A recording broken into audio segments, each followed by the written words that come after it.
प्रचंड बोल मस्तकों के झुंड, आज जंग की घड़ी की तुम गुहार दो।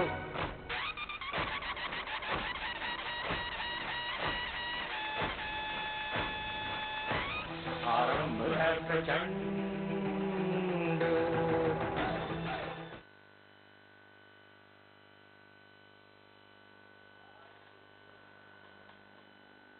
नमस्कार, स्वराज एक्सप्रेस के खास प्रोग्राम में सत्ता के संग्राम में आपका स्वागत है। मैं हूं आपके साथ सुदीपक पटोरिया। उत्तर प्रदेश में चुनावी जंग है जिसमें सभी सियासी दल आर पार के मोड में है। मतदाताओं का झुकाव अपनी ओर करने के लिए कहीं कोई कोर कसर नहीं छोड़ रहा।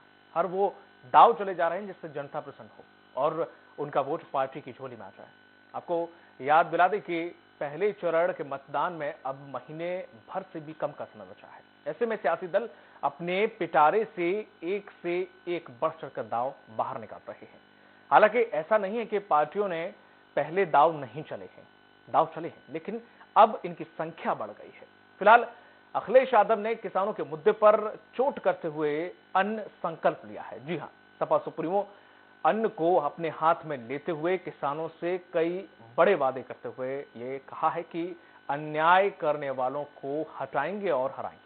अखिलेश के अन्न संकल्प के बाद बीजेपी ने भी पलटवार किया। सत्ता पक्ष के मुताबिक योगी सरकार लगातार किसानों का भला कर रही है, गन्ना किसानों को राहत दी गई है। इतना ही नहीं, अखिलेश के अन्न संकल्प के बाद सीएम योगी आदित्यनाथ ने भी सपा पर जोरदार पलटवार किया। खैर, वार पलटवार के बीच चुनावी जंग में जनता किसका उद्धार करेगी और अन्न संकल्प से सपा कमबैक करेगी या बीजेपी सत्ता में बनी रहेगी? सत्ता का संग्राम में आज चर्चा इसी मुद्दे को लेकर होगी, सत्ता के संकल्प में। उत्तर प्रदेश में चुनावी बिगुल बजने के बाद अब जैसे जैसे समय गुजर रहा है वैसे वैसे नेताओं को कस्में, वादे, प्यार और वफा सब याद आने लगा है।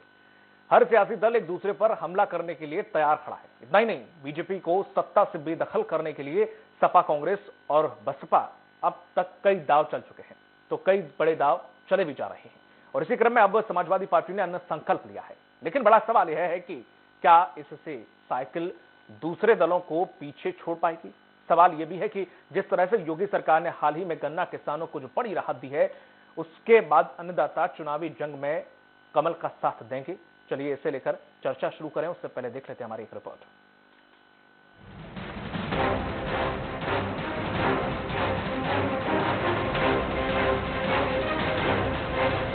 उत्तर प्रदेश की चुनावी जंग अब बेहद नजदीक। ऐसे में जनता को लुभाने के लिए सियासी दल कोई कोर कसर नहीं छोड़ रहे हैं। तमाम बड़े बड़े वादे कर मतदाताओं का रुख अपनी ओर करने की कोशिशें हो रही हैं। इसी कड़ी में अब सपा सुप्रीमो अखिलेश यादव ने बड़ा दांव खेला है। सत्ता में वापसी के लिए अखिलेश यादव ने अब किसानों के मुद्दे को उठाते हुए अन्न संकल्प लिया और कई बड़े ऐलान किए। इस दौरान अखिलेश ने बाकायदा अन्न हाथ में लेकर संकल्प लिया और बीजेपी को हटाने की किसानों से अपील करते हुए कहा कि हम सभी संकल्प लेते हैं कि किसानों पर अन्याय करने वालों को हराएंगे और हटाएंगे। हम सभी लोग संकल्प लेते हैं कि जिन्होंने किसानों पर अन्याय और अत्याचार किया उनको हराएंगे और हटाएंगे। ये हमारा अन्न संकल्प है। किसानों के सहारे सपा, कांग्रेस और बसपा अन्य दल बीजेपी को घेरने की कोशिश कर रहे हैं, तो वहीं कांग्रेस महासचिव यूपी प्रभारी प्रियंका गांधी ने गृह राज्य मंत्री को हटाने को लेकर विरोध भी जताया है। वहीं अखिलेश यादव भी समय समय पर अजय मिश्रा टैनी की गिरफ्तारी की मांग सरकार से करते रहे हैं। अब उसी मुद्दे को भुनाने के क्षेत्र के बड़े किसान नेता माने जाने वाले तेजिंदर सिंह को अखिलेश अपने साथ लेकर किसानों को साधने के साथ सिख वोटों पर भी निगाह बनाए हुए हैं। अखिलेश यादव ने वादा किया है कि प्रदेश में सपा सरकार आई तो सभी फसलों पर न्यूनतम समर्थन मूल्य दिया जाएगा। गन्ना किसानों को 15 दिन में भुगतान होगा। जरूरत पड़ी तो इसके लिए फार्मर रिवॉल्विंग फंड बनाएंगे। इसी तरह 300 यूनिट बिजली फ्री होगी और मुफ्त सिंचाई की सुविधा मिलेगी। उन्होंने कहा कि सत्ता में आने पर किसानों पर लगे सभी मुकदमे वापस लिए जाएंगे और जिन किसानों ने आंदोलन के दौरान जान गंवाई है उनके परिजनों को 25 लाख रुपए का मुआवजा दिया जाएगा। अखिलेश यादव के मुताबिक सपा हर वो काम करेगी जिससे किसानों में खुशहाली आए। सपा अध्यक्ष अखिलेश यादव ने प्रदेश की जनता से वादा किया है और किसान संकल्प लिया है कि वो प्रदेश में अगर उनकी सरकार बनती है तो किसानों की अनदेखी नहीं करेंगे। 15 दिन के अंदर वो गन्ना किसानों का भुगतान करेंगे, साथ ही 300 यूनिट बिजली भी फ्री देंगे। उनका कहना है कि अगर सपा सरकार प्रदेश में आती है तो किसानों की हर खुशी का वो ख्याल रखेंगे। लखनऊ से स्वराज एक्सप्रेस के लिए वंदना रावत। सत्ता के संग्राम में आज इसी मुद्दे पर सत्ता के संकल्प पर चर्चा करने के लिए हमारे साथ जुड़ गए हैं बीजेपी से प्रवक्ता गौरव महेश्वरी हैं, सपा प्रवक्ता जावेद खान हैं और कांग्रेस से प्रवक्ता हैं सृष्टि कश्यप और आप प्रवक्ता भी हैं सैयद मोहम्मद ताकी। आप सभी लोगों का स्वराज एक्सप्रेस में बहुत बहुत स्वागत है। जिस तरीके से सपा प्रवक्ता के पास क्योंकि मुद्दा पूरा घूम फिर के इन्हीं पर आना है, तो सर जिस तरीके से देखा जाए अन्य संकल्प लेने के बाद किसानों का हित हो जाएगा, क्या ये अन्य संकल्प है, सत्ता का संकल्प है, क्या है ये जावेद खान जी? देखिए दीपक जी, ये किसानों के प्रति जो हमारा हृदय के साथ उनसे लगाव है, समाजवादी पार्टी किसानों की भी राजनीति करती रही है, तो इस समय ये सत्ता का संकल्प नहीं है, ये किसानों के प्रति हमारे लगाव का संकल्प है। और अगर इस तरीके से अगर कहा जाएगा कि ये सत्ता का संकल्प है, तो दूसरे दल भी जिस तरीके की बात करते हैं या घोषणाएं करते हैं, संकल्प लेते हैं या प्रतिज्ञा करते हैं, तो क्या ये उसको भी उसी तरीके से माना जाएगा? तो ये तो संभव नहीं हो सकता। संभव क्या है, हमें क्या करना है, क्या नहीं करना है। जो उत्तर प्रदेश में किसानों के साथ और देश में किसानों के साथ अन्याय, अत्याचार, उत्पीड़न हुआ है, उनकी अधिकारों को हड़पने का और कुचलने का प्रयास किया गया है। इस देश ने 700 से अधिक किसानों की शहादत को देखने का काम किया है। उत्तर प्रदेश में किस तरीके से किसान बेबस लाचार है कि लखीमपुर में धान की खरीद न होने पर किस तरीके से किसान को धान जला देना पड़ता है। ललितपुर में खाद के लिए लाइन में लगा किसान जब खाद नहीं पाता है तो किस तरीके से वो आत्महत्या के लिए विवश होता है या लाइन में खड़े खड़े एक और किसान की मौत हो जाती है। आज सहकारी समितियों में खाद उपलब्ध नहीं है, धान की खरीद किस तरीके से हुई है, अन्ना जानवरों से किस तरीके से किसान परेशान है। रायबरेली की घटना हम लगातार आपको बता रहे हैं कि एक किसान अपने खेत की रखवाली करते, आज चौथा दिन है उसकी मौत हो गई रात में।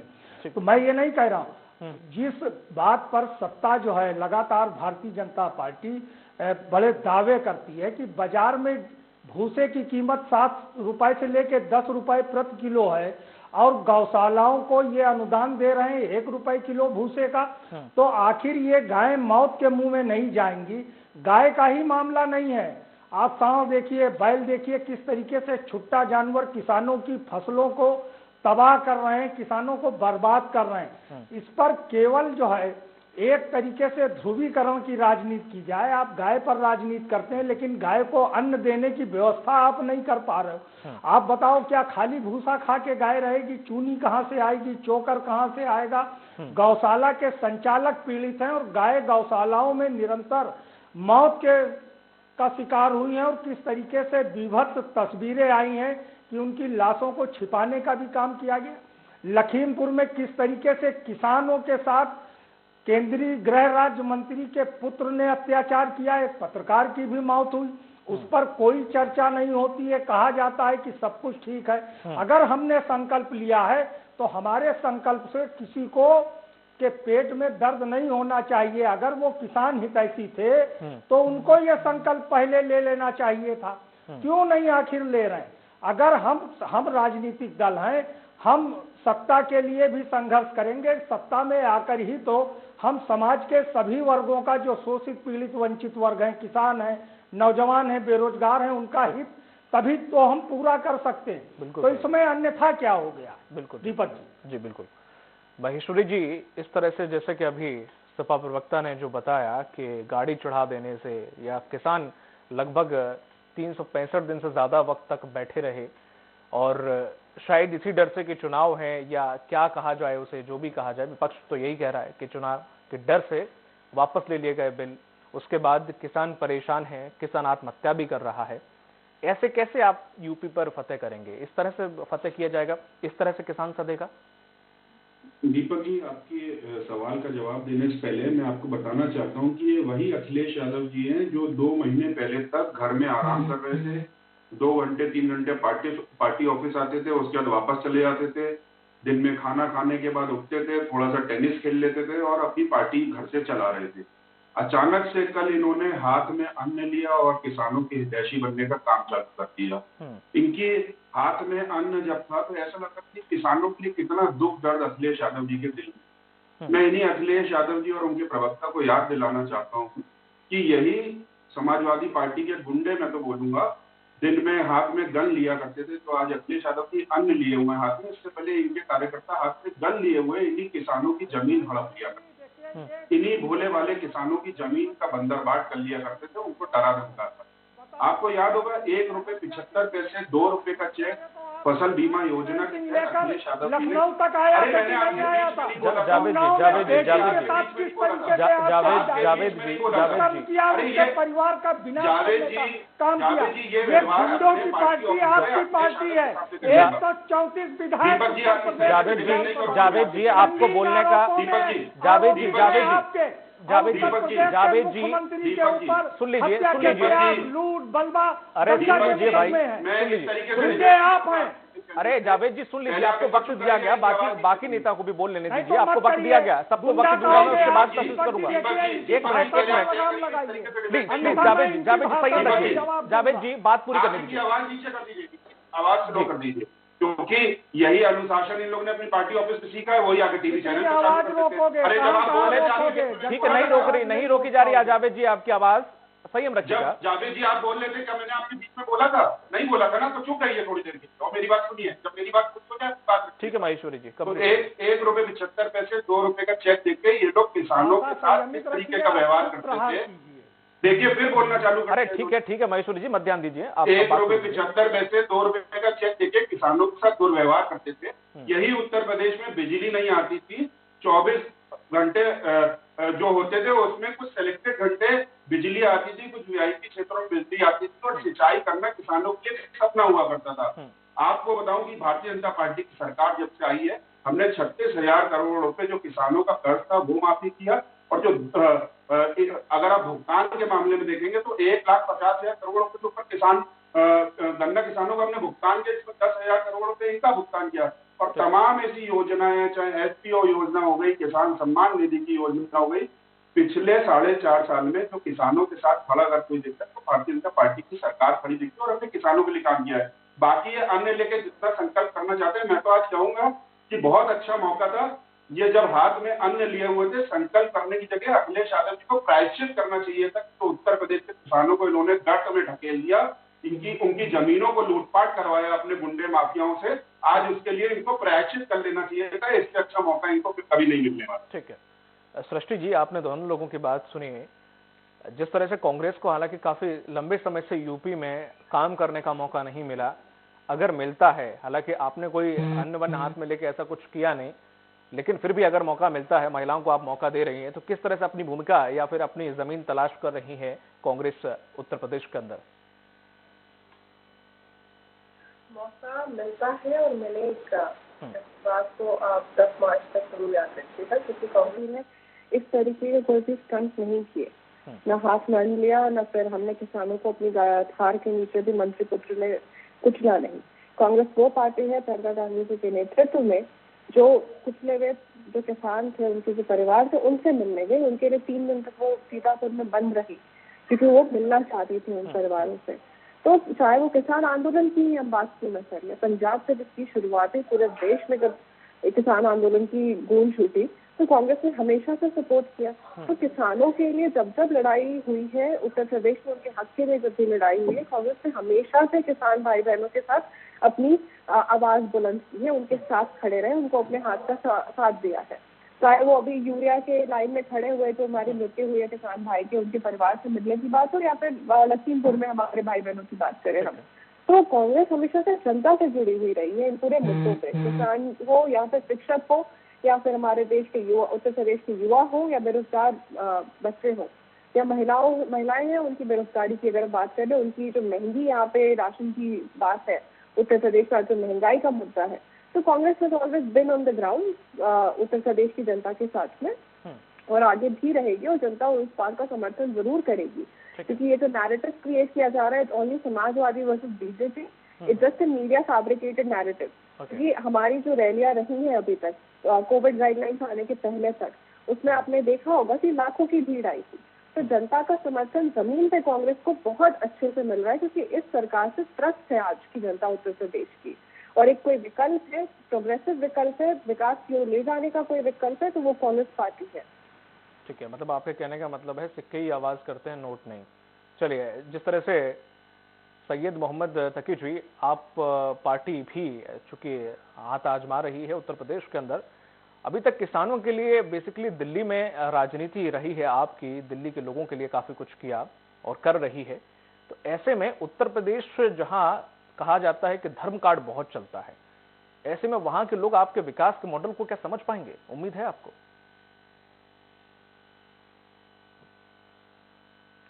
देखिए, उत्तर प्रदेश के लोग बहुत शिक्षित हैं, बहुत समझदार हैं और उत्तर प्रदेश दिल्ली से बहुत अच्छी तरह से कनेक्टेड है। एक्सप्रेसवे बन गए, आगरा से लखनऊ से लोग बहुत जल्दी दिल्ली पहुंच जाते हैं और दिल्ली में जो भी खबरें होती हैं बहुत तेजी से उत्तर प्रदेश में फैलती है। बहुत ज्यादा लोग उत्तर प्रदेश दिल्ली में काम की तलाश में जाते हैं और काम करते हैं। तो आम आदमी पार्टी जो भी विकास का काम कर रही है दिल्ली में, वो दिल्ली में ही नहीं सीमित रह गया, पूरे देश में फैल गया और सबसे ज्यादा असर उसका उत्तर प्रदेश में हुआ है। और उत्तर प्रदेश में जो तत्काल योगी सरकार है उसने किसानों के ऊपर लगातार अत्याचार किए हैं। बरेली जलाने में याद होगा आपको, योगी सरकार ने बरेली जलाने में 800 से ज्यादा किसानों के ऊपर जो है वो उनके ऊपर फायर कर दी है, उनको जेल भेजने का पूरा वो किया था। और कुछ किसानों ने डर के मारे आत्महत्या भी कर ली है। किसान जो है वो बिजली का बिल नहीं दे पा रहे, बिजली का बिल को बकाया है, उनके ऊपर लोन बकाया है, लगातार किसान परेशान है। और कुछ तो किसान अपनी फसलों को वही नष्ट कर देते हैं, वो मंडी तक नहीं लाते, उनको सही मूल्य नहीं मिल पाता, गन्ने की फसल का मूल्य सही नहीं मिल पाता और किसान लगातार परेशान है। और उसके बावजूद बीजेपी जो है वो किसान विरोधी बिल लेके आती है, जिसके अंदर बड़ी तादाद में किसान लगातार सड़कों पर रहते हैं। 570 से ज्यादा किसान शहीद हो गए और हमारे प्रधानमंत्री कह रहे हैं कि उन्होंने हमारे लिए शहादत दी है।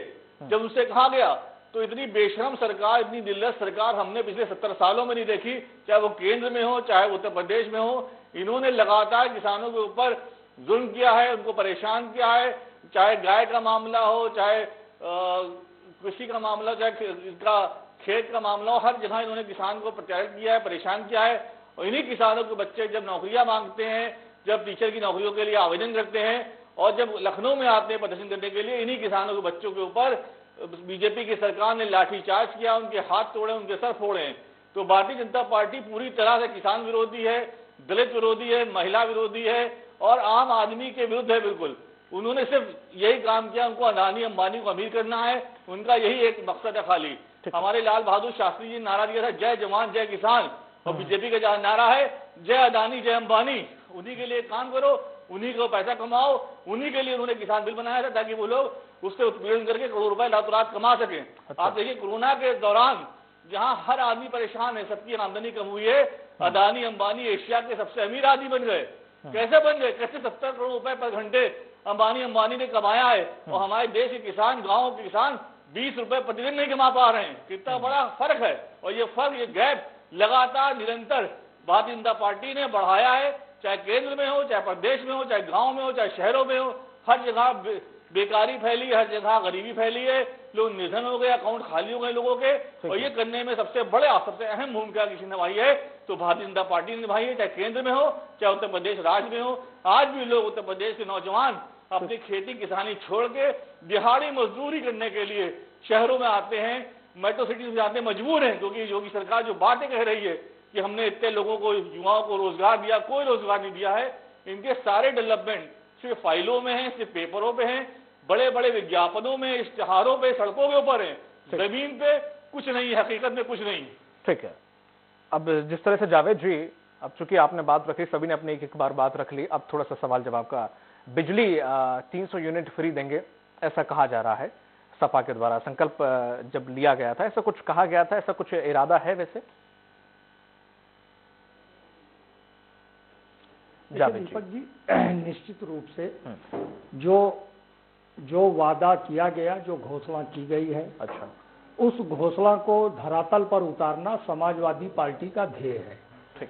सत्ता में आकर जो वादा है ये पहले दिन से पूरे होंगे। किसानों को मुफ्त बिजली मिलेगी। कहा गया कि हमने 24 घंटे बिजली दी, बहुत अच्छी बात है, लेकिन प्लांट एक नहीं लगा। एक भी पावर प्लांट उत्तर प्रदेश में लगा हो तो आप बता दीजिए। ठीक है। आपने किसानों के ऊपर कई 100 गुना बिजली की दरें बढ़ाने का काम किया। 500 रुपए सम्मान निधि की आड़ में आपने किस तरीके से किसान की जेब को काटने का काम किया। ठीक है। आपने बिजली का भार बढ़ाया। जो सीमांत और लघु किसानों को सिंचाई के नलकूप के लिए 68,000 रुपए की सब्सिडी मिलती थी, उसको आपने पहली कैबिनेट से समाप्त किया। ठीक है। आपने बुंदेलखंड के किसानों के साथ जो है किस तरीके से वादा करके भी आप उसको पानी नहीं दे पाए। ठीक है। ठीक है। किस जावेद तरीके से खाद के दाम यहीं पे बढ़ाए थोड़ा और सा सवाल सब्सिडी के नाम पे चूंकि किसान के बुंदेलखंड हाथ का में आया कुछ है, नहीं आया। 2014 और 2015 का वो समय था जब बुंदेलखंड में ही आपने जब सरकार आने पर कर्ज माफी का वादा किया था, जिसकी वजह से 30 किसानों ने कर्ज के कारण आत्महत्या कर ली थी। बुंदेलखंड का आपने जिक्र किया। अब आ जाते हैं आपके बिजली बिल की। आपके अन्य संकल्प लेने के बाद आप बिजली बिल देंगे या बिजली माफ करेंगे या छूट देंगे तो कैसे मान लिया जाए? आपके समय में मैनपुरी क्षेत्र में करहल, नगरिया, लालपुरा ऐसे 1000 गांव गिना सकता हूं मैं, जहां लोग चंदा करके ट्रांसफार्मर लगवाते थे, लाइनमैन तक नहीं मिलता था। आप बिजली की बात कर रहे हो? कैसे विश्वास कर लिया जाए? अन्य हाथ में उठा लिया कि आप बिजली दोगे? और जो गांव के नाम बता रहा हूं आप वहां जा सकते हैं, देखिए पूछ सकते हैं। वो नहीं ठीक है। मैं उससे इनकार, आपकी बात से इनकार नहीं कर रहा हूं, लेकिन स्थितियां क्या थी उस समय? पावर प्लांट केंद्र सरकार अनुमति दे रही थी, पावर प्लांट नहीं लग पा रहे थे। इंफ्रास्ट्रक्चर की क्या स्थिति थी? चीजें धीरे धीरे ठीक होती हैं और वो ठीक 1947 का जमाना तो नहीं था। आज पावर प्लांट तो नहीं लगा, लेकिन आज वो स्थितियां। पावर प्लांट आप ही कह रहे हैं नहीं लगा, तब भी वो बिजली के बिल बढ़ा के दे रहे हैं, अलग बात है। या जो भी उनसे सवाल करूंगा मैं, ये जो आपकी शिकायत है, लेकिन बिजली मिल रही है ये तो आप स्वीकार करें। आज जिस तरीके से बिजली के बिल, ये तो उत्तर प्रदेश की वर्तमान सरकार के ऊर्जा मंत्री ने भी स्वीकार किया कि बिजली के मीटर भाग रहे हैं। बिल्कुल भाग रहे हैं। स्मार्ट मीटर में किस तरीके से घोटाला हुआ और देश की सबसे महंगी बिजली उत्तर प्रदेश को मिल रही है। आम उपभोक्ता की जेब किस तरीके से काटी जा रही, किसान की जेब किस तरीके से काटी जा रही है। क्या आत्महत्या वर्तमान सरकार के दौर में किसानों ने नहीं की? कितने हजार बेरोजगारों ने आत्महत्या की। ठीक है। ठीक है। आत्महत्या पर अगर देखा जाए 2014 से अब तक, आत्महत्या पर ही आपसे सवाल पूछूंगा जावेद जी, मैं आपके पास लौट रहा हूँ। कितनी आत्महत्याएं हुई है? जी लौट रहा हूँ आपके पास, आप बात पूरी कीजिएगा। जी सृष्टि जी। देखिए, आज तक इस देश को किसी ने भी प्रगति के रास्ते पे आगे बढ़ाया तो कांग्रेस पार्टी ने बढ़ाया है। आज ये 7 साल का अपना तो कार्यकाल बनाते हैं, उसमें इन्होंने किया क्या है? जितनी भी चीजों को इनॉग्रेशन किया है, बनने के पहले उसको अडानी अंबानी के हाथों में बेच दिया है। जिस ग्राउंड पे खड़े हैं वो ग्राउंड भी कांग्रेस पार्टी ने इन्हें तैयार करके दिया, क्योंकि हमारे वक्त में पढ़े लिखे और जिस विभाग का जो मंत्री था वो वहाँ सूटेबल इंसान था। आज की मौजूदा हालत में तो एक मंत्री कपड़ा मंत्री भी बन जाते हैं, शिक्षा मंत्री भी बन जाते हैं। वो सब इतने ज्यादा एक्सपर्ट होते हैं तो उन्हें सरकार चलानी तो आई नहीं, या मठ बना के रख दिया उन्होंने केंद्र सरकार को, चाहे राज्य सरकार की अगर हम बात करें। तो आज उत्तर प्रदेश की और इस देश की जो जनता है वो आज की बेरोजगारी से त्रस्त है, आज हमारी महंगाई से त्रस्त है। यहाँ महिला सुरक्षा की बात कर ले हम या किसानों की बात कर ले, हर मोर्चे पे ये सरकार विफल रही है। चाहे हम कोविड काल की इनकी दुर्व्यवस्था की बात करें या फिर हम शिक्षा के स्तर की बात करें, जो दिन प्रतिदिन नीचे गिरती जा रही है और हर दिन यहाँ पे गवर्नमेंट जो स्कूल है वो बंद होते जा रहे हैं। या मिड डे मील्स की बात कर ले, वहाँ भी इन्होंने स्कैम किया। उज्ज्वला का ये नाम लेते हैं, वहाँ भी इन्होंने स्कैम किया। आवास के पीएम आवास की भी बात कर ले, उसमें भी स्कैम है। तो हर जगह इन्होंने हमारे दो की जो सरकार चलाई है, 2 लोगों के लिए काम किया है। आज उत्तर प्रदेश की जनता जो है उन्हें पता है कि इस देश को 70 साल तक किसी ने चलाया है तो वो कांग्रेस पार्टी है। तो ये नैरेटिव आई थिंक हमें बंद करना चाहिए, पेडल करना कि सिर्फ समाजवादी वर्सेस बीजेपी की फाइट है यूपी में, क्योंकि जनता को वापस विकास के रास्ते पे जाना है। 32 साल बदहाल इसीलिए रहा उत्तर प्रदेश क्योंकि यूपीए की और कांग्रेस की सरकार नहीं थी यहाँ पे। बुंदेलखंड की आज आपने बात की, नीति आयोग की आप रिपोर्ट उठा के देखें तो हमारी यूपीए की सरकार थी, वहाँ पे सूखा राहत पैकेज जो राहुल गांधी जी का एक ड्रीम चाइल्ड था उसकी तारीफ नीति आयोग ने की थी, जबकि हमारी सरकार भी नहीं थी उत्तर प्रदेश में। तब भी हमने बुंदेलखंड के लिए काम किया, हमने वहाँ के किसानों को राहत पहुंचाई। और आज हम अगर किसानों की बात करते हैं, छत्तीसगढ़ कांग्रेस शासित जो राज्य है वहाँ पे किसान 95% जो किसान है वो एमएसपी पे अपने धान को बेचता है, उसे वो मूल्य मिलता है। हम पंजाब की बात करें, इलेक्ट्रिसिटी बिल्स वहाँ पे आप देख लीजिए कितने कम हुए, वहाँ की किसानों की आप बात कर लीजिए कितने अच्छे दाम पे वो गन्ना किसान प्रॉफिट कमा रहे हैं वहाँ पे। तो हमारे जो राज्य है वहाँ पे हमने किसानों के लिए काम किया है, इसीलिए हमें वहाँ स्वीकृति मिली है। अब यही काम जो है हम आगे बढ़ाएंगे, उत्तर प्रदेश में भी करेंगे। उत्तर प्रदेश की जनता को बदलाव चाहिए, इस बेतहाशा महंगाई और बेरोजगारी से बदलाव चाहिए। इस बात को भाजपा जस्टिफाई नहीं कर सकती है किसी भी एंगल से। ठीक है जी, अब जावेद जी आप बात पूरी कर लीजिए। किसानों की आप बात कर रहे थे, कुछ आत्महत्या की बात कर रहे थे, उसी से एक आंकड़ा दिमाग में, चूंकि अब आपने बात आत्महत्या की है, तो 3-3 साल का जो आंकड़ा है वो 2013 से 2012 से 15 का अगर देखा जाए तो करीब करीब 1000 से ऊपर किसानों ने आत्महत्या की थी यूपी के अंदर। और अगर 3 का भी या 20 तक का आंकड़ा निकाला जाए, 17 से 20, 450 किसानों ने आत्महत्या की। यह आंकड़ा आपको सही लगता है? और आप ही की सरकार में 2015 4 जुलाई किसानों को फैजाबाद में चेक दिए गए थे, ओलावृष्टि और बारिश से जो फसल उनकी खराब हुई थी, पता कितने के दिए गए थे? 100 रुपए, 150 रुपए और 200 रुपए। किसान को समझ में नहीं आ रहा था इस चेक का करें क्या। चेक कर लीजिएगा। दीपक जी 2 रुपए का भी दिया था, भूल रहे हैं आप।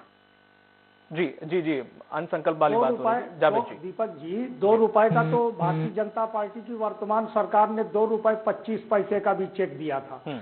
ये तो जो नीचे के राजस्व अधिकारियों की रिपोर्ट होती है उसके आधार पर बनता है। ये 2 रुपए 25 पैसे का चेक और 1000 रुपए में वो अपना अकाउंट खोलेगा किसी राष्ट्रीयकृत बैंक में, तो वो 2 रुपए 25 पैसे लेके क्या करेगा। वो चेक बड़ी वायरल हुई थी और मीडिया ने उस पर बड़ा किया था।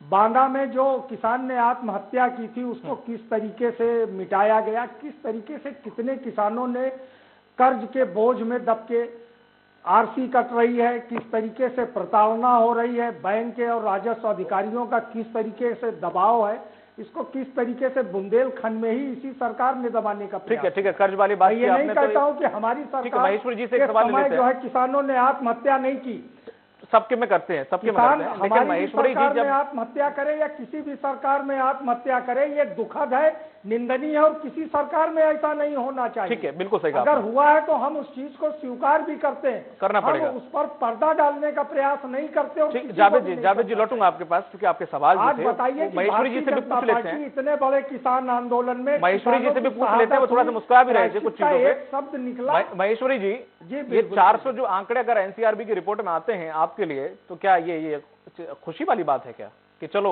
उन्होंने 1000 निपटाई तो हम 400 में खुश हैं? नहीं, फिर से सवाल पूछिएगा, क्या पूछ रहे हैं?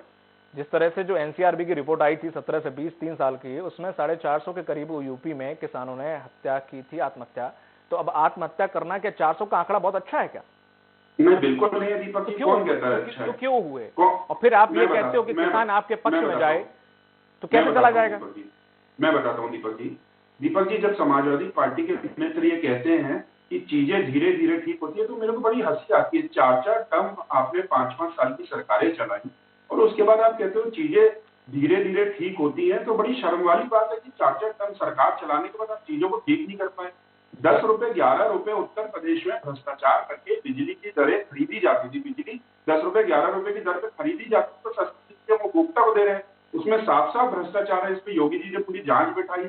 आज पूरा आपका 10-10 हजार करोड़ रुपए का भुगतान किसानों को आपकी सरकार जब खत्म हुई है 2017 में 10-10 हजार करोड़ रुपए का बकाया पैसा था जो योगी सरकार ने आते ही बिजली के बिल तो महंगे आ रहे हैं ना, ये तो स्वीकारते हैं ना आप? नहीं, मेरी बात सुनिए, मैं अपनी बात पूरी बोल रहा हूँ, मेरी बात सुनिए। इनका भी भुगतान किया, तो जो इनका भ्रष्टाचार था उसको हम चीजें ठीक करने की कोशिश कर रहे हैं। और आंकड़ों में अगर एक भी किसान भाई की डेथ होती है, एक भी किसान की डेथ होती है, वो बड़ी दुखद है। जावेद जी, लेकिन जहाँ आम आदमी पार्टी के साथी हमारे कह रहे हैं भाई कि किसानों के साथ बड़ा अन्याय हो गया, ऐसा हो गया, वैसा हो गया, अरे तो रैली चलती, रैली में मुख्यमंत्री अरविंद केजरीवाल के सामने पेड़ पे लटक कर एक किसान ने फांसी लगा ली थी। और जो हमारी कांग्रेस की बहन बेरोजगारी पे भी बात कर रही थी, सत्यानाश हो गया उत्तर प्रदेश का। राजस्थान के बेरोजगार आकर लखनऊ कांग्रेस मुख्यालय पर प्रदर्शन करते हैं।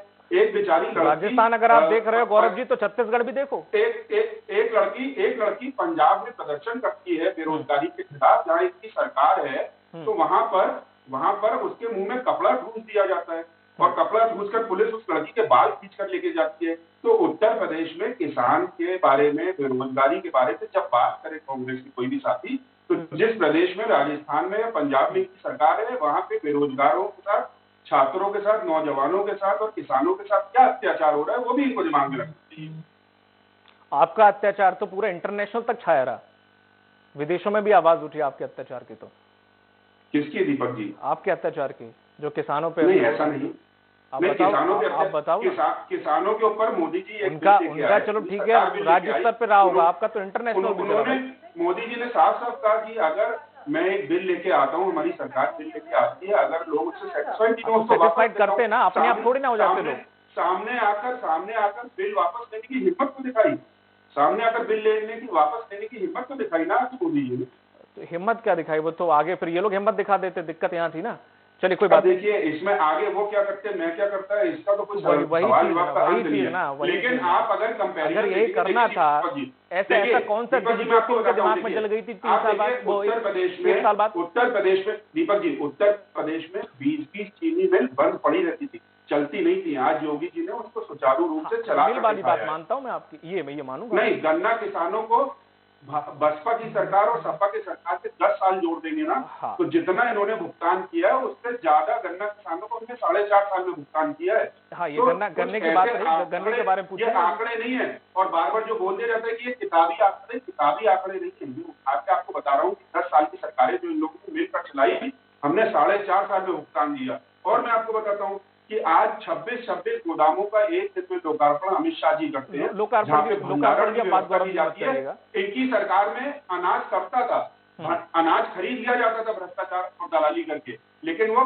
पानी में बारिश में सड़ता था और उसको भंडारण की व्यवस्था नहीं थी। तो ये काम योगी जी ने बहुत इंपॉर्टेंट चेंजेस किए। बात समझ में नहीं आती, आप राजनीतिक पार्टियों के लोगों की सत्ता में आप हो, टैक्स आप ले रहे हो, मुख्यमंत्री पद पे आप बैठे हो, सिक्योरिटी सुविधाएं आप ले रहे हो, भगवान आप माने जा रहे हो। अगर आप कुछ कर देते हो जनता के लिए, तो गिनाते क्यों हो इतना कि मैंने ये कर दिया, मैंने शेड बना दिया? अरे भाई बैठे हो आप माई बाप बनकर, तो आप नहीं बनाओगे तो कौन बनाएगा? आपकी डिबेट हो रही है, उसमें नहीं बताऊंगा तो यहाँ से जाके अमेरिका में थोड़ी ना जाके बताऊंगा। आपकी डिबेट बताना पड़ेगा। कैसे गिनाते हो आप? ये आपका धर्म है, इसलिए तो बिठाया आपको कि वहां पे सिक्योरिटी Z+। मेरा धर्म, अगर आपने मेरे को डिबेट पे बैठाया है तो मेरा धर्म ये है कि हाँ, मैं वही तो कह रहा हूँ आपको, वो मैं जरूर बताऊंगा। वही चीज मेरी पार्टी ने किसानों के, बेरोजगारों के हित में क्या काम किया है, नौजवानों के हित में क्या काम किया। अगर आप डिबेट में बैठो, मेरा फर्ज है। मोहम्मद तकी जी, आपके पास लौटूंगा, काफी देर समय से उन्होंने सवाल नहीं लिया सैयद जी से। सैयद जी, जिस तरीके से संकल्प की बात आ रही थी, अरविंद केजरीवाल ने भी संकल्प लिया था कि नदी को साफ करेंगे, दिल्ली की, साफ हो गई?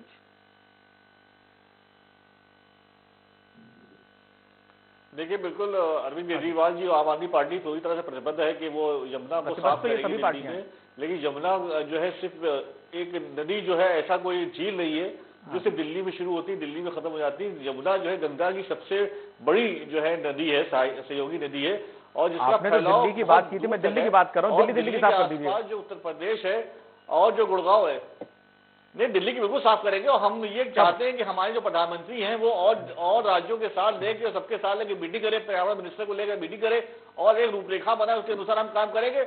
अगर हम कहीं से पीछे हट जाए, जो दिल्ली सरकार, जो हम लोग कहेंगे और जो दिल्ली सरकार कहेगी, जो नियमित करेगी केंद्र सरकार, अगर आम आदमी पार्टी उससे 1 इंच पीछे हट जाए तो आप हमें बताइएगा, हम पूरी तरह से प्रतिबद्ध। उसके बाद केजरीवाल जी ने वचन दिया है कि दिल्ली को वो आने वाले सालों में यमुना को साफ कर देंगे, क्योंकि यमुना को साफ करने की जिम्मेदारी केंद्र सरकार की भी है, उत्तर प्रदेश सरकार की भी है, हरियाणा सरकार की भी है। तो जब आपने सरकारों की को, चारों सरकारों को मिलकर काम करना है। जब आपने वादा किया था तभी पूरा जो डिस्क्लेमर अभी आपने दिया, तब दिया था क्या कि ये नदी वहां से निकलती है, वहां बहती है, केंद्र सरकार करेगा तब हम करेंगे?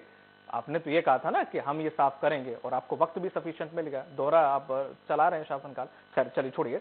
जिस तरीके से आपने सुविधाएं की बात की है, हमने यमुना को काफी साफ किया है और जल भंडारण के और भी कार्य किए हैं। और भी तो तालाब थे दिल्ली में नहीं थे, जो झीलें थी दिल्ली में जो खत्म हो गई थी, उनको फिर से आम आदमी पार्टी ने उनको पानी से भरा है और दिल्ली के लोगों के लिए पानी का हमने बंदोबस्त किया है।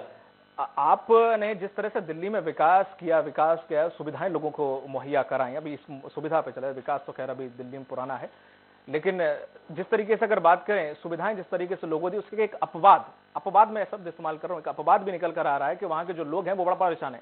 तो बोल रहे हैं झुग्गी झोपड़ी वालों को इतनी सुविधाएं दे दी, उन्हें काम करने की जरूरत ही नहीं है, वो तो चैन खींच रहे हैं, शाम को निकलते हैं क्योंकि ना कमाना है नहीं, अब खाना है नहीं, बिजली फ्री मिल रही है, पानी फ्री मिल रहा है, सब कुछ फ्री मिल रहा है। तो अब वो रात को ये तो लड़कियां चढ़ते हैं, चैने खींचते हैं। तो अब ये तो एक अपवाद भी बनता जा रहा है, इतनी सुविधाएं मुहैया करा रहे हैं कि अब लोगों में दिक्कत होने लग गई है वहां। इसे कैसे देखते हैं? देखिए, ये तो एक लोगों को जिनको कमियां निकालनी हो तो कमियां निकालेंगे, लेकिन वही सुविधाएं जब एमएलए को मिलती हैं और जो एमपीज को मिलती है, जिनको कई हजार यूनिट बिजली फ्री मिलती है, सारी सुविधाएं फ्री मिलती हैं, उनके बच्चों को शिक्षा मिलती है फ्री, तो उनके घर में तो लोग खराब नहीं होते, बर्बाद नहीं होते, वो तो और संपन्न हो जाते हैं। तो जो गरीबों को सुविधाएं मिलती है, जो गरीबों के गरीब खराब हो जाते हैं। ये मानसिक स्थिति बताती है लोगों की। और हर भारत में जन्मे हर व्यक्ति का भारत की संपत्ति पे, भारत के जो संसाधन उस पर पूर्णता अधिकार है। हम बिजली फ्री नहीं दे रहे, हम जनता से जनता सरकार से टैक्स भी ले रही है। आज की डेट में कौन टैक्स नहीं देता? इनडायरेक्ट टैक्स देने वाले तो बहुत सारे लोग हैं, इनडायरेक्ट टैक्स देने वाले तो 1% है। 99% जनता जो इनडायरेक्ट टैक्स दे रही है। आज की हर चीज तो 24% टैक्स है, बहुत हाई टैक्स लगाया गया है।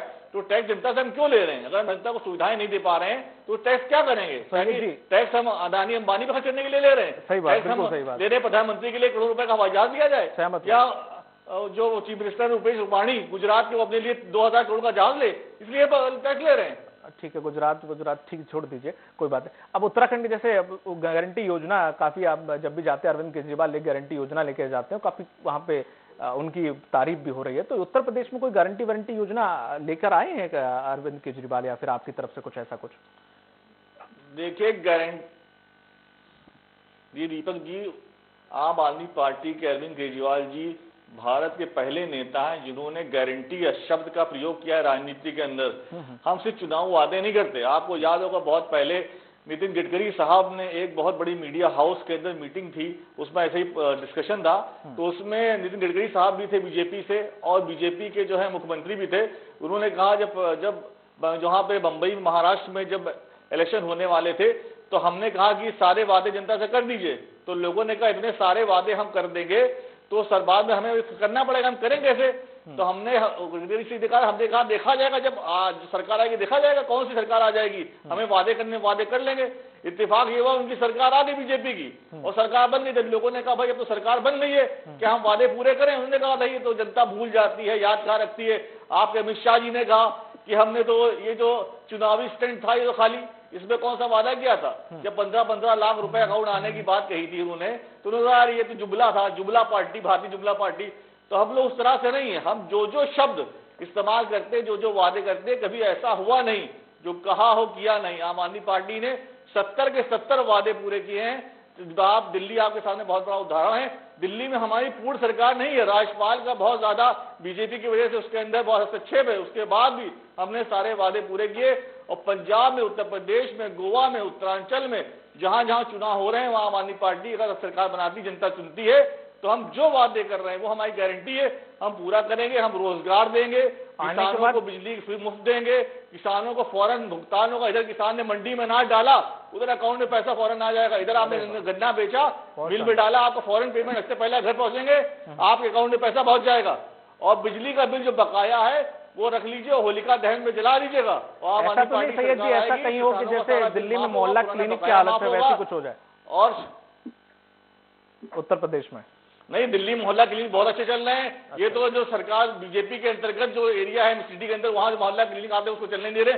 बाकी सब जगह मोहल्ला क्लिनिक ने बहुत आपके जो कोरोना की रोकथाम में जो सबसे बड़ा रोल लगाया है मोहल्ला क्लिनिक निभाया है, इसकी वजह से लोगों को बहुत फायदा हुआ है। ठीक है, तो मोहल्ला क्लिनिक बहुत बड़ा एग्जाम्पल है जिसको कई राज्यों और अडॉप्ट कर रहे हैं। कई मुख्यमंत्रियों ने और भी कहा है कि मोहल्ला क्लिनिक को अडॉप्ट करेंगे। और आम आदमी पार्टी की राजनीति, आम आदमी पार्टी का विकास का मॉडल, आम आदमी पार्टी की दिल्ली का मॉडल पूरा विश्व, पूरा देश देख रहा है, उसको अडॉप्ट कर रहा है। तभी आम आदमी पार्टी मध्य प्रदेश ने भी कुछ हल्का कॉपी किया था इसका, कोरोना के दौरान। महिला वो देख रहे हैं आदमी शिक्षा कितनी अच्छी दी जाती है। ठीक है सैयद जी।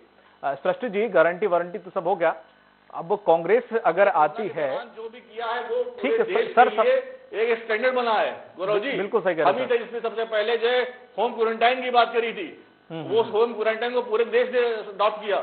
हम ही जिसने कहा था कि आप लोगों को थेरेपी दीजिए, जो लोगों को प्लाज्मा थेरेपी शुरू की थी हमने, जो प्लाज्मा थेरेपी इस्तेमाल की गई और लोगों को फायदा उससे हुआ। हाँ, दिल्ली से शुरुआत हुई थी उसकी।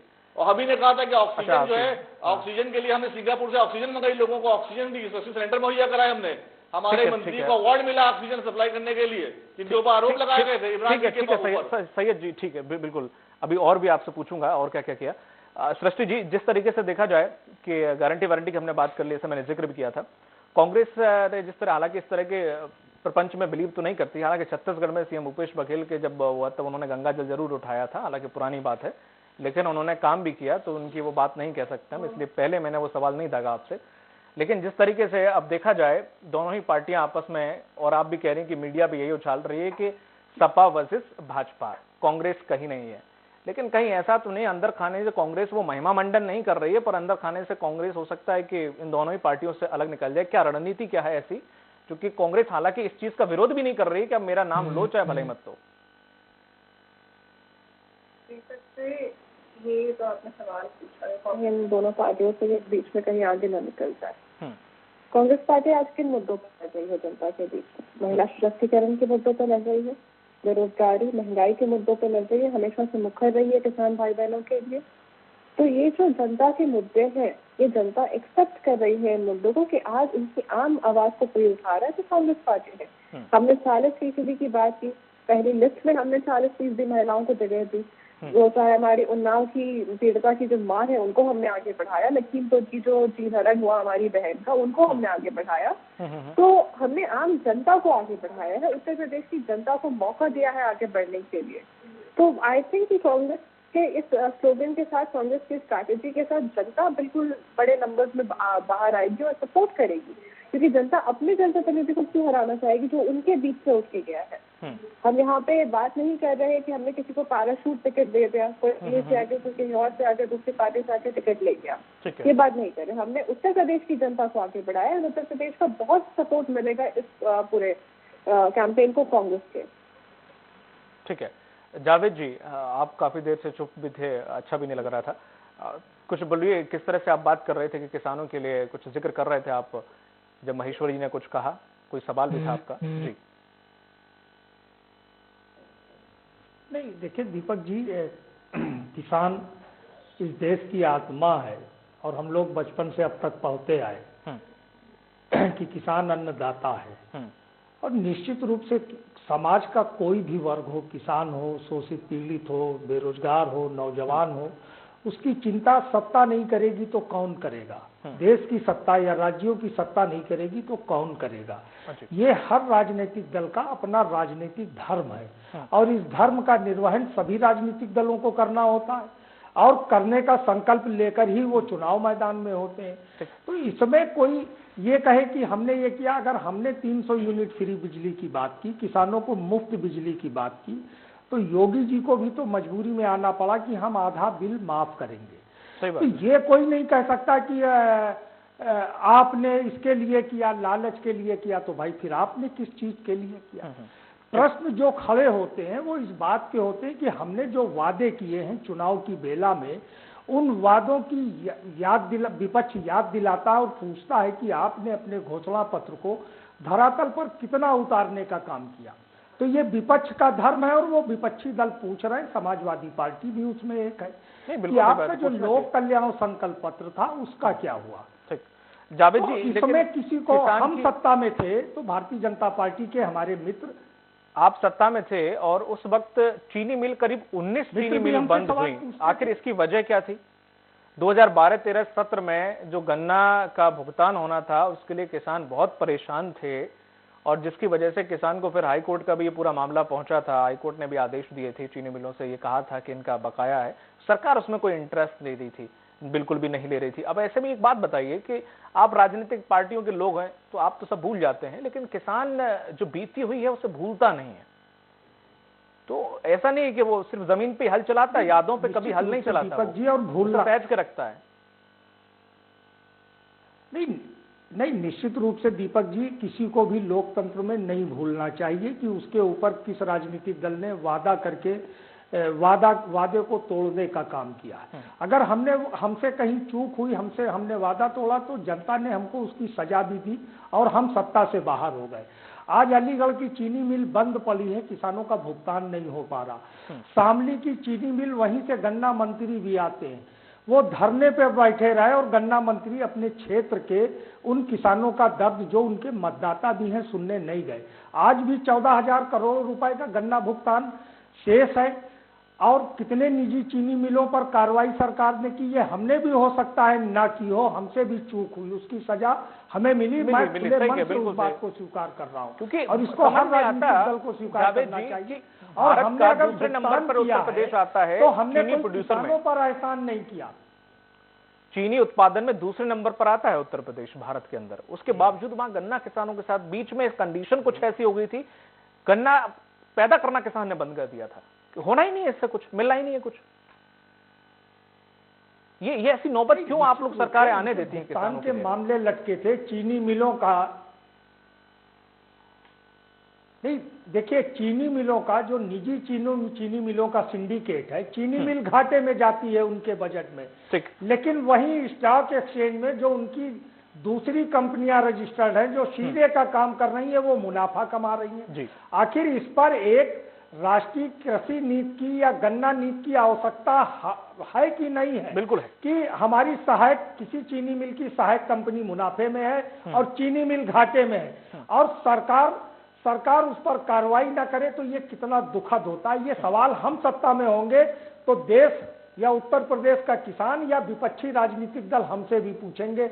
हम विपक्ष में हैं तो ये हमारा धर्म है कि हम सत्ताधारी से पूछेंगे। तो इसमें हम अगर आम सहमति नहीं बनती है, अगर किसानों के कल्याण की योजना अगर नहीं बनती है, किसान की जेब अगर खाली है, तो इस देश की अर्थव्यवस्था को खराब होने में, इस देश की अर्थव्यवस्था को धूल धूसरित होने में समय नहीं लगेगा। इसका ज्ञान हमें इस बात से कर लेना चाहिए कि इस आपदा काल में ये किसान ही था जिसने देश की अर्थव्यवस्था को रीढ़ बनकर उसको मजबूती देने का काम किया। बिल्कुल। लेकिन देश के अंदर क्या हो रहा है कि कृषि की जो किसान है उस किसान के विरोध के नाम पर रणनीति बनाई जाए और किसान को बाजार के हवाले कर दिया जाए। हमारी संवैधानिक व्यवस्था है कि जो शोषित और पीड़ित है उसको समता के और अवसर का विशेष अवसर प्रदान किया गया। वो जब हम किसान को भी शोषित मान के, पीड़ित मान के, कितने बड़ी कास्ट के किसान हैं, आप उनकी चिंता करना छोड़ दीजिए, आखिर हैं वो भी किसान, हमें देना उनको भी पड़ेगा, इसलिए कि उनकी भी महत्वपूर्ण भूमिका है अर्थव्यवस्था में। ठीक है, लेकिन हम दे क्या पा रहे हैं, हमें चिंता इस बात की करनी चाहिए। लेकिन लोकतंत्र में जिस तरीके से संवादहीनता की स्थिति उत्पन्न हुई है पिछले 7-7.5 वर्षों में, वो भी एक बहुत दुखद है कि हमें और आपको मिलकर लोकतंत्र को एक साथ मिलकर चलाने का काम। बिल्कुल सही कह रहे हैं आप, लोकतंत्र को साथ में मिलकर। महेश्वरी जी, जैसा कि उनके अन्य संकल्प से आपने इतना ऐतराज हुआ पलटवार के, संकल्प तो आपके भी बहुत थे, 5 ट्रिलियन इकोनॉमी के, और उसके बाद आय दोगुनी करने के किसानों के। 5 ट्रिलियन हो गई क्या उत्तर प्रदेश की? अब आप कहोगे दूसरा चांस चाहिए आपको, आपने ये तब तो नहीं कहा था कि आपको दूसरा तीसरा चांस चाहिए था। क्या आय दोगुनी हो गई किसानों की? नहीं, क्यों? किसानों का पहले जो ये भुगतान 10-10 साल में मिलकर जो 5वां टर्म में सरकार ने किया और अकेले 4.5 साल में हमने अगर भुगतान किया तो आय दोगुनी कहाँ हुई? तो वो रोक के रखते थे, आपने दे दिया, बस इतना ही तो हुआ, दोगुनी कहाँ से हो गई? नहीं, ऐसा नहीं है, वो रोक के रखते थे, हमने दिया। तमाम एसपीओ की स्कीम लेके आ रहे हैं, ओडीओपी जैसी स्कीमें लेके आ रहे हैं। सैयद जी, आप ही के पास आऊंगा इसके बाद। हर तरीके से सरकार प्रयास कर रही है अपनी योजनाओं के माध्यम से कि उनकी आय दोगुनी हो। और दीपक भाई, अभी मैं कांग्रेस के प्रवक्ता और जो हमारे आम आदमी पार्टी के प्रवक्ता है, इनको मैं सुन रहा था, बार बार अडानी अंबानी का नाम लेते हैं, तो कांग्रेस के प्रवक्ता को याद दिला दूं, अभी इन्होंने अपने मुंह से ही कहा है कि हमने 70 सालों से सरकार चलाई, तो 70 सालों में अडानी अंबानी को आप ही लोगों ने बढ़ाया है। अब तो उनका व्यापार इतना बड़ा हो चुका था, भारतीय जनता पार्टी जितने बीजेपी के ये आप 5 साल पहले की वेल्थ देख लीजिएगा अडानी अंबानी की, आज वेल्थ देख लीजिएगा, 70 घंटे कमाए अडानी अंबानी ने, 70 घंटे कभी नहीं कमाए। दीपक जी, फिर मैं चिल्लाता रहूंगा पूरे 15 मिनट डिबेट में इनके बीच में। आपको तो चुप्पी कराना था, आपने मन की बात। सैयद जी, अभी आप ही को मौका देंगे। लोगों को चुप जब ये बोलेंगे तो मैं ऐसे चिल्लाता रहूंगा। सैयद जी, दीपक भाई, जब ये बोलेंगे तो मैं ऐसे चिल्लाता रहूंगा फिर। ठीक है, मैं अपनी बात पूरी कर रहा हूँ, मैंने तो बिल्कुल भी डिस्टर्ब नहीं किया ना इन लोग को। तो दीपक भाई, अरे भाई क्यों बीच में बोल रहे हो भाई? ठीक है, बात पूरी कीजिए। बीच में बोल रहे महेश्वरी जी, हो, तुम्हारा टर्न आएगा तब बोलना जी। महेश्वरी, तो दीपक भाई, आपको याद होगा, मैं आम आदमी पार्टी के बारे में खास 2 बातें आपको बताता हूँ। आपको खास 2 बातें बताता हूँ आम आदमी पार्टी के बारे में। यही अरविंद केजरीवाल जी ने देश के इतने बड़े नेता स्वर्गीय अरुण जेटली जी के ऊपर प्रिंटर को 15-15 हजार रुपए भाड़े पे उठाने का आरोप लगाया था। यही अडानी अंबानी पे आरोप लगाते थे। और बाद में क्या किया, जब मानहानि का केस फाइल हो गया तो जाके इन्होंने कोर्ट में बोर्ड में माफी मांगी। बोल रहे हो अब तुम्हारे बीच में महेश्वरी जी ऐसी बोलूंगा सैयद जी, आज के बीच में भी ऐसी बोलूंगा मैं, आज के बीच में भी चिल्लाता रहूंगा मैं, ऐसी जवाब बोलेंगे मेरे बाद जवाब बोलेंगे ऐसी चिल्लाता रहूंगा। तो दीपक भाई इन लोगों ने माफी मांग ली। दूसरी बात, अभी कुछ महीने पहले एक आरटीआई किसी व्यक्ति ने सोशल मीडिया पे खूब चल रही थी, खूब सोशल मीडिया पे, अरे अंग्रेज और दलाल ये सब तुम्हारे जो सच्चे से कहते हैं सब रटे रटाए बंद कर दो, डिबेट में ये सब काम नहीं आते हैं बार बार। सुनिए दीपक भाई ठीक है महेश्वरी जी, आप 5 ट्रिलियन इकोनॉमी पे और उस पे आइए। दीपक भाई तो आरटीआई में एक आरटीआई बहुत फेमस हुई अभी 4 महीने पहले, जिसमें एक व्यक्ति ने पूछा कि 5 साल में अरविंद केजरीवाल ने कितनी सरकारी नौकरियां दी, पूरा टेबुलेट होके नीचे 440 नौकरियां लिख के आई हैं। तो भैया ऐसा मॉडल जिसमें दिल्ली में तुमने लाखों नौकरियों का वादा किया और मात्र 5 साल में 440 नौकरी दी, भैया ऐसी हमें नौकरी, ऐसा मॉडल नहीं चाहिए उत्तर प्रदेश को। दूसरी बात, अभी आज ही की न्यूज है कि 1.25 करोड़ रुपए चाय और स्नैक्स अरविंद केजरीवाल ने उड़ा दिए। तो भैया ऐसा मॉडल तुम अपने पास रखो, जिस मोहल्ला क्लिनिक में खुले जानवर घूम रहे हो ऐसा मॉडल तुम अपने पास रखो, और ऐसा मॉडल जिसमें तुम्हारे बच्चे स्कूलों में प्रवेश लेने में संख्या घट जाती है, तो ऐसा मॉडल दिल्ली का आपके पास रखो। रही कांग्रेस की बात दीपक जी रही कांग्रेस की बात, तो मैं ये बता दूं कि कांग्रेस की जो हमारी साथी हैं, अभी कुछ 2-4 चंद दिन पहले अभी जो बलात्कार एक घटना हुई, और उत्तर प्रदेश में जब महिला की सेफ्टियों के, महिला के सशक्तिकरण की बात करते हैं तो बड़ी हंसी आने चालू हो जाती है कि अपने दूसरे प्रदेशों में तो कुछ जो हो रहा है उस पर बोलना नहीं है, और उत्तर प्रदेश में महिला सशक्तिकरण पर बात करनी है। और 40% रिजर्वेशन के ऊपर मैं बताता हूँ इनका नाटक। पंजाब में और छत्तीसगढ़ में और राजस्थान में जहां इनकी सरकारें हैं, वहां पे इन्होंने 10%, महेश्वरी जी उनकी सरकारों के बारे में क्यों आप गिना रहे हैं? 40% टिकट दे रहे हैं। अरे भाई उन 3 प्रदेशों में क्यों नहीं दिया आपने? उन 3 प्रदेशों की महिलाओं से क्या दिक्कत है? ठीक है, वो लुकआउट कांग्रेस का है, वो लुकआउट कांग्रेस का है। तो इन सारे सवालों का जवाब पहले सोच ले क्या हो रहा है दूसरे प्रदेशों में। अपना कुछ भी नहीं है। ठीक है, अभी महेश्वरी जी, हाँ सैयद मोहम्मद जी आप बात पूरी कर लीजिए अपनी। मैं कह रहा हूं जिस भारतीय जनता पार्टी में केंद्र में 7 से 8 साल सरकार की है और 4.5 साल 5 साल पूरे करे उत्तर प्रदेश में, उस भारतीय जनता पार्टी के पास गिनाने के लिए कुछ भी नहीं है। आप सारी योजना उठा के देख लीजिए, जनधन योजना उसका क्या हुआ, आपने कहा था उज्ज्वला योजना उसका क्या हुआ, अब निर्मल गंगे योजना आपने मिनिस्ट्री जनता को साफ करने में 20 लाख करोड़ रुपए आवंटित किए गए, वो निर्मल गंगे का क्या हुआ, वो मिनिस्ट्री बनाई थी उमा भारती चली गई, किसान बिल आप लेके आए थे, किसान बिल आपने वापस ले लिया, आपने जमीन अधिग्रहण बिल लेके आए थे, जमीन अधिग्रहण बिल आपने वापस ले लिया। आप कह रहे थे कि पाकिस्तान में 10 साल लाएंगे और नोटबंदी कर दी थी आपने कि भ्रष्टाचार खत्म हो जाएगा।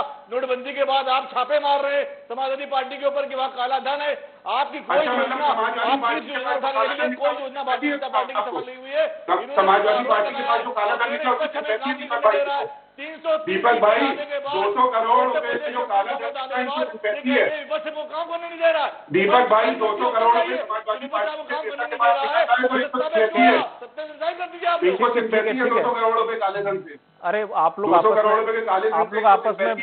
लोग आपस में बहस कर रहे थे, वो जावेद जी वो मुझे को लपेट रहे, वो ऐसे बेचारे मुंह बना रहे हैं। जावेद जी जिस तरीके से देखा जाए 5 ट्रिलियन, जावेद जी 5 ट्रिलियन और इकोनॉमी जो करने की बात, और चाहे किसानों की आय दोगुनी करने की बात, वो तो उन्होंने छिपा दी। चाहे वो अब आपकी बात देखिए, मैं तो बता रहा हूँ एफपीओ है, ओडीओपीएस, इतनी स्कीम है, उसके माध्यम से हम लोग बढ़ाने का काम कर रहे हैं। क्यों छुपाएंगे?